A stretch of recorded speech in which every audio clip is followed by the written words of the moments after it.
My name's Terry. My daughter is an addict. She's 28 years old, and she's been an addict since she was 14. This is my friend Becky. And, I'll let her introduce herself to you.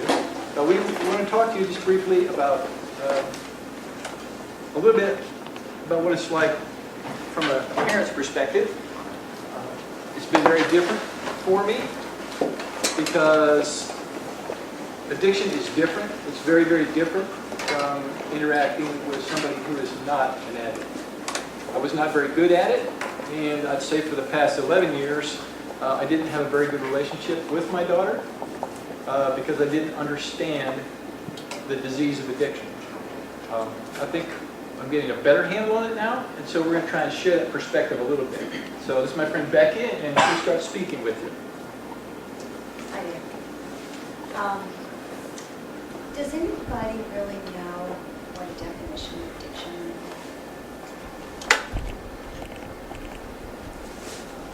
is? There's one. It changes your biochemistry, so you crave whatever you're addicted to more. What did you first say? I said it changes your biochemistry. Okay. So, for people with a disease of addiction, they can't help what they're doing. That change in biochemistry hits the brain and makes them get whatever their drug of choice is. It may be cocaine, it may be gambling, it may be sex, it may be alcohol. None of them are good if you don't have any control over it. Go with me and picture 3 people. I'm going to describe them. And then I want you to think, as we're going through these people, to picture in your mind who you think would be an addict. A blonde young woman, 23 years old, graduated from high school with honors. She was a 4-year varsity track athlete and is now in a sorority in college. We have a 32-year-old man. He's off work because of an on-the-job back injury. He's worried about finances because of his loss of income. And then the third one is a dark-skinned young man, 19 years old, parents divorced, working at a service station until he lost his job because he didn't show up online for work. Anybody have any feedback for me on who you can picture of those 3 people? Who would be the most likely to be an addict? Yes. I'd say the first one and the second one. Blonde? The blonde woman? Yeah, because she's like really into sports and all that. Okay. She's like, satisfy her needs to be. Okay, so you think maybe under the pressure? Okay, I'm with you. I was going to say the second man because he just had an injury, and a doctor could prescribe him to pain medicine, which could eventually get him into opioids or drugs, and yeah, so. Okay, absolutely, yes. The second one was also under a lot of stress because of the loss of income. Right. That would factor in.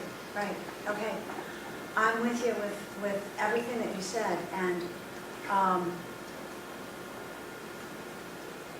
certainly a prescription can trigger the findings of an addiction. Yes, what, you have another comment? Could depression lead to addiction? Depression can lead to somebody reaching out to find something to feel better. So like for the last person, since his parents were divorced, couldn't you say that he was depressed at one point, which could lead him to taking drugs? He's certainly probably not in the best place where he would like to be. But think about all 3 of these people. They all have some stress. You know, the blonde in the sorority may be really trying to fit in to things, and she may not really be a sorority girl. But the reality is, any of these people can be addicts if they drew the short straw. It's as simple as that. If you have the bad luck of having the disease of addiction. 1974, the American Medical Association declared addiction as a disease. So, for people who think that addiction is a choice, it is a choice the first time you take that first drink, or pill, or fix. But in our culture, if nothing else, drinking is a huge thing. Marijuana is a huge thing. People experiment with it. Unfortunately, if you've got that chip in you, I say like a microchip or something, and you've drawn the short straw and you're an addict, you don't know that until you play with the drug. So any of these three people could be addicts because of their situation or not, just because they were born with a short straw. Does that make sense? Okay. Thank you for your comments, because all of them were really, really right on. If you know somebody who has the disease of addiction, or even if you don't, you're just kind of curious about it, how can you fix it? Can it be fixed? Nope. It really can't be fixed. It can be controlled. Kind of like diabetes. If the person who has the disease of addiction wants to get better and they're done using, and they've probably gone through, a lot of crap to get there, then they are the ones who can choose to plan for recovery and to reach for it. And it's a lot of hard work because, again, addiction is a brain disease, and it grabs hold of your brain and is controlling your life and controlling your choices. Now, the first person that I described here, the 23-year-old blonde in the sorority at Ohio State, I will add, that was my daughter. She's now 28, excuse me, and told me that since she's been 14 years of age, she really has not had a month, probably a week, where she had not used some substance. That could be from beer to meth to heroin and everything in between. She's currently on probation. If she breaks her probation, she could end in a women's penitentiary. It's hard to say. She's 5 months clean right now, so today it's good. But she's told me that she had to go through treatments, as in plural. She had to go through therapy. She had to go through jail to get to the point where she said, I'm done. I'm done using. And that's really the only time when somebody can take hold of it and say, I need help, I'm going to reach out. So those of us who love addicts, parents are a prime example. If our kids are addicted, we can't get them better. If you end up with the disease of addiction, your parents can't get you better. So it's a tough road. It's a tough road for everybody who has the disease of addiction and everybody who's affected by it. It is said that, say if you had the disease of addiction, that at least 5 people in your life would be greatly affected by that. So for anybody who has the disease, you're affecting a lot of people. Does anybody have any questions right at this point? Yes? I just wanted your last name. Hinga, H-I-N-G-A. Yes? So how did you, and I'm a parent of a 16-month-old little girl, so I kind of think of like the images and the identity that I had and how I see her. And I suspect, how did you know, how did you get past like the image you thought you had or you wanted to have to see what the challenge your child was actually facing? Well, looking back, I can see when Mary was in middle school that she had social challenges and really, really, really wanted to fit in. And you look at her and go, well, why can this kid not fit in? She's athletic, she's smart. People think she's cute. I can't say that as her mom, right? But why doesn't she fit in? And she did not feel that she fit in. She told me later when she started using probably more heroin, or opiates, that she felt normal when she used those drugs. Now, I wasn't aware when she first started using. I can look back, and actually we tried to get help for her in middle school in regards to some of her social challenges and depression. But that didn't do it. She came to us when she was in college and asked if my husband and I, would support her at a Suboxone clinic. Does anybody know what Suboxone is? Have you ever heard of it? Thank you. I had not heard of it either. I was waiting for, if you guys all did this, I was really stupid. But it is a drug that is currently being used to help treat addicts. It fills up the brain where normally the illicit drugs would go and give you a high. So that was the first that we knew that Mary even had the disease of addiction. And that was about 7.5 years ago when she came to us. And it's just now that she has about 5 months clean. She's, as I said, she's been to treatment, but she's been to jail. She sat 42 days in jail earlier this year and told me that in that time frame, as she was kind of unwinding, her brain was unwinding from the drugs, that she was finally able to realize that she had potential. And I mean, that was wonderful to hear, but I thought, oh my God, this drug has taken away my daughter's soul and her ability to think that she's worth it. It's not good stuff. I mean, it's a heartbreak for this family. My daughter went when she was about age 12 to 14, and it's only in just the past couple of years that my wife and I figured out what was going on. I have 2 daughters, and both adopted at birth, and one has a very normal life, and the other one is an addict and lives on the streets. And so it's been about 12 to 14 years. When one of your children becomes an addict, pretty much it's the death of any hopes or dreams or thoughts you had as a parent of what your life would look like, because it's just very, very different. So my daughter's been on this. It's interesting, but in our group, I go to a group for parents of addicts, and many of them, their children have been using and continue to use. You have everything from parents there whose children have died from overdoses. You have parents whose children are in recovery. You have parents whose children have been to rehab continuously over and over and over for periods of like 25 years. So once it gets a hold of you, it's really something else. It tears through you. And the thing that I want to tell you is, my daughter grew up in a very normal home, very ordinary home. But honestly, you don't know if you're going to become addicted. And we didn't know that she had become addicted. We didn't know how to relate to her. I didn't understand my daughter.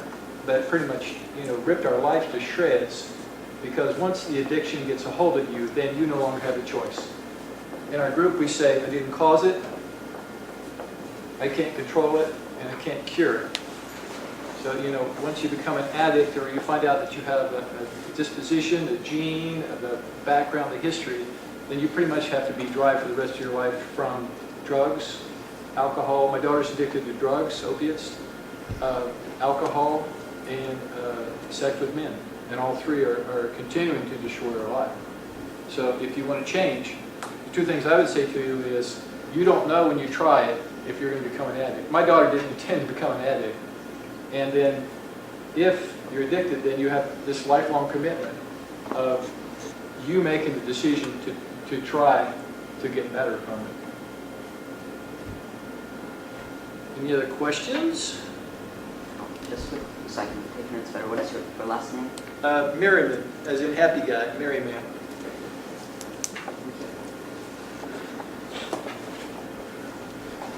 Yes, ma'am. How did both of your daughters start? Say How did again. both of your daughters start? How did both of your daughters start? So I really don't know how my daughter started, but at that age, as a parent, I suspected, because she started hanging out with people. So pretty much I think she got hooked up with the wrong people. I'm a white middle class family. There were no influences really around me, but she had some friends, and then our wonderful friend Facebook kicked in. The next thing I know, she was hanging out with some people that I think they were basically seeking thrills, and I think she stepped into something she couldn't get out of. I suspect that she was probably date raped. She's unusually pretty. I believe she was probably date raped around the age of 14. just within the past 2 years, we found out, somebody came forward and told me that they took her to get an abortion when she was in high school. And we did not, my wife and I didn't even know. Because you guys know how well you can hide stuff from your parents, right? And so she was living a completely different life, and as a parent, I knew there was something wrong. And we took her to counselors. She went through 5 high schools.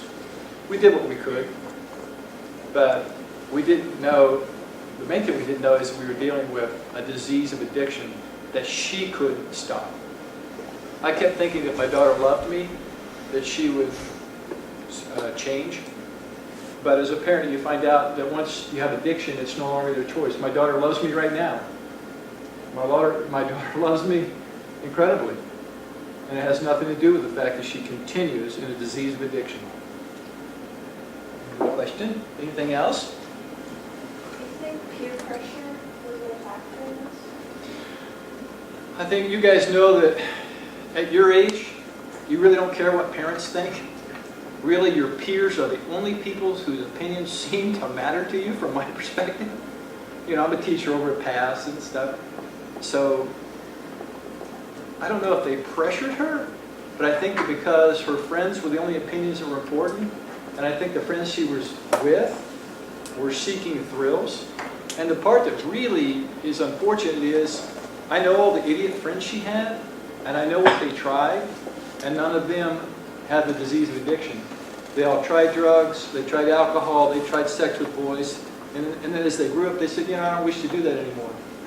If you don't have the genetic disposition, if you don't have a brain that becomes addicted, you get to make a choice. But that's the problem. I think she hung out with a bunch of people that had a lot of fun, and then she got snagged with this thing. That hook got set deep, and she never got out. I wanted to respond to your question about how Mary started. She has told me that she was really trying to numb the pain, that she had been where she wasn't fitting in. And I've heard more than just Mary say that the drugs helped her feel normal. But then you get into the cycle and you can't get out. And that's not fun. I think most people at your age, you're going through a lot of changes and stresses, and there'll be a point where you're going through a pressure point. You're experiencing social pain, pain in relationships, pain with your parents, pain with friends. And so, you know, you're looking for a way to relieve that. And I think we can all be honest and say, yeah, I'm going to try, you know, partying or drugs or alcohol because they'll make me feel better. And the problem is that they can make you feel better for a minute. But if you get hooked on them, if you happen to be an addict, it can also destroy the rest of your life. Never mind the fact that you can make some very unfortunate decisions, even if you're not an addict. But you know, you all have probably experienced things that are incredibly painful at some point in the past few years. There could be a trigger to cause you to try. Somebody asked about depression. So yeah, if you get depressed about something and then you try, you know, drug and alcohol or relationship, you don't know when you try them that they're going to snag you and drag you away for the next 25 years. Any other questions? How are we doing on our time? Well, we're fine on time. Pardon my, sorry, my phone just went off. Still have like another 7 minutes. 8 Okay, minutes. good. In that case, I'm going to share a couple of things as a parent that's kind of interesting. So, my daughter is an addict, and I wish to continue a relationship to her. So what I've had to do is I've learned the principle of detachment. So as a dad, I still love her, but I can no longer be involved with the madness that her life involves. Her life involves shootings. It involves a lot of guns. It involves murder occasionally. It involves a lot of things that I don't wish for my life to be involved with. So you learn the principle of detachment, which means I still love my daughter, but I'm not going to be involved with any of these aspects of her life which are dangerous to me or my wife. And that's very hard. But the interesting thing is she's 28 years old, and whenever I see her, I feel so bad because she looks just like one of you. She's the cutest little person in the world. But she's going to have to make the decision to change. And she's got to make that decision now with a brain that's riddled with drugs, plus a 12 to 14-year-old habit of solving this problem this way. So she's got a very tough road in front of her, but my wife and I, as she discussed, our whole family, it's a family disease. Our whole family has been consumed by this. And now we're in the process of trying to, separate our lives from this.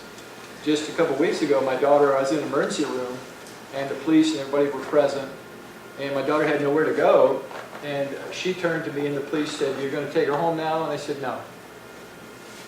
She's been to my home. This has been 14 years. She's come to my home and detoxed more times than I can count." And everybody in the room said, "Where's she going to go?" And I said, "I don't know where she's going to go, but she's not coming to my house. I love you. I hope this turns out okay." And then my wife and I left. And we did the same thing. Recently, she lost her children. And they turned to me as a grandparent and said, "Will you take these children? I'm raising an 8-year-old. Most grandparents of an addict are raising the children. I'm raising an 8-year-old that's not mine." They asked me if I would raise the next two. And I made a very hard decision, and I said no. The reason I tell you that is because at that point, the addict has to make the decision that they want to change. And only they can make that call. In the end, you have the power of one within your hands, but I can't make my daughter change. And it's hard. It's hard. So you thought that leaving them alone and letting them go through what they're going through by themselves would benefit them? Yeah, what you're talking about is one of the keys. It's called enabling. And so when I went to a drug rehab center with my daughter, and the professional there said, "You're enabling your daughter." Because I bought her houses, I bought her cars, I pay everything for her. When she gets in trouble, I buy her lawyers. And basically, I'm supporting her habit. So they said, "You're as sick as your daughter because you're enabling this habit." So there's two thoughts about it. One of them is that until you let them go and be responsible for their own decisions, that they're not going to hit the bottom they need to change. The other thing is you're feeding a habit. When I give my daughter money, she's just going to use it for drugs or something else. Now the other part that's interesting is, though, they say, so some people say you need to stop enabling and that will trigger healing. But other people say it doesn't matter what you do. Until they want to change, they won't. But one of the changes I've had to make, truly, is to stop. I felt bad because I bought my daughter 2 cars and gave it to her. I went to a parent support meeting and I said, I'm the stupidest person here. I bought my daughter 2 cars and then she sold them, gave them away, used them for... There's a guy there who bought his son 14 cars. So that principle, in general, you do have to learn to quit supporting that, and because what you're doing is taking away their ability to make a good decision for themselves. And you guys know that when you're 12, I can make a good decision for you. But not when you're 18, and really not when you're 20.